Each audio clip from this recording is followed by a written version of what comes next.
I'm going to be showing you how to put vinyl on your stairs so you can have your stairs looking like this. It's pretty nice. It looks a lot better than carpet, I think, and it's really easy to do. You can do this in a couple hours. First thing you do is buy these stair templates from Home Depot. They're $20, and you need this, and this is the cheapest option, and it'll get you a perfect cut. Every stair is going to be different. They're all going to be different angles, and you can't use a tape measure. You got to have one of these at least. So get those, and then you cut your piece of wood. It's got to be 2 inches short, and then I'll show you how to use this thing here. Simple as this. You line up, put that in there, line it up, and then you just tighten these down. And I like to label just the front, so when I go to cut, I know what side is the front. So of course you just measure your treads. I think these are like 9 inches. And of course you do the treads first and then do the caps. So it's gonna be 2 pieces, so I'm not gonna mark up more pieces here, but let's say this is your line here. You can use a knife, a table saw, a jigsaw, whatever you got pretty much will work. I like to use the Oscillator. And where you're actually going to want to cut this line, when I started it, I was cutting it on like the outside, but you just want to cut right along the inside of your line. Leave a little bit of space right there, and just cut that accurate all the way down, and it should plop in nice with no gap on the side, and you shouldn't have to fight it.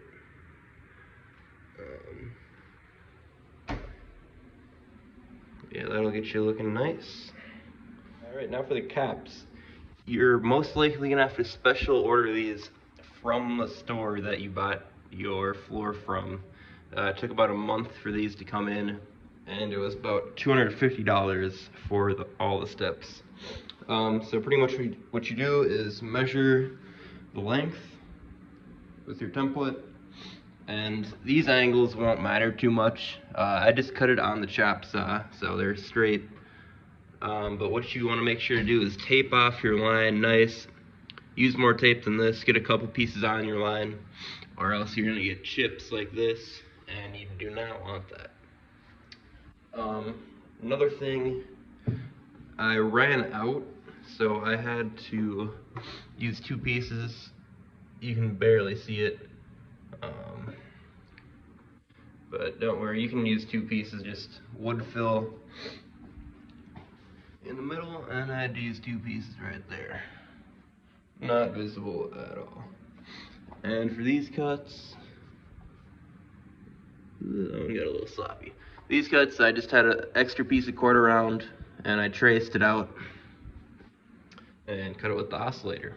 You have all your pieces cut, lay them down, make sure they all fit, make sure they're all exactly how you want them, and then start from the top, label it 1, 2, 3, 4, label all of them, and take them off, move them somewhere else, clean off, sand the wood treads, make sure they're ready for liquid nails. So I started at the bottom, just liquid nails your tread, throw it down, use the 18 gauge nailer if you want, you don't have to, but I shot about 6 to 10 nails in each tread just to hold it down, so I could walk on it when the liquid nails is drying. But yeah, pretty much just throw it down, get all your treads on. That's what I did, get all the treads on, come back down and start on the caps. And same thing, liquid nails it, get plenty of liquid nails on your caps. And I did about 3 or 4 nails on each cap, and boom, you are done. And these lights, I actually had to have these My fucking inspector said I had to have some sort of lights, so they're just battery operated, motion sensor. I'll have a link in the description if you like those. And that's pretty much it. Just wood putty all your nails, get a small container, and then you won't be able to see any of it. Alright, and one more thing is, this is how your treads are going to be. You're going to have the smaller piece in the back, and this is your front piece. And to keep these together nice and lined up is just put a piece of tape on the where they align on the joint, and just do three pieces on the front, flip it over, and it should stay together, and put 3 pieces of tape on the back as well. Then you can lift it all up as one piece, and they're really easy to throw in. But that's pretty much the last thing. If you have any questions, leave them in the comments below.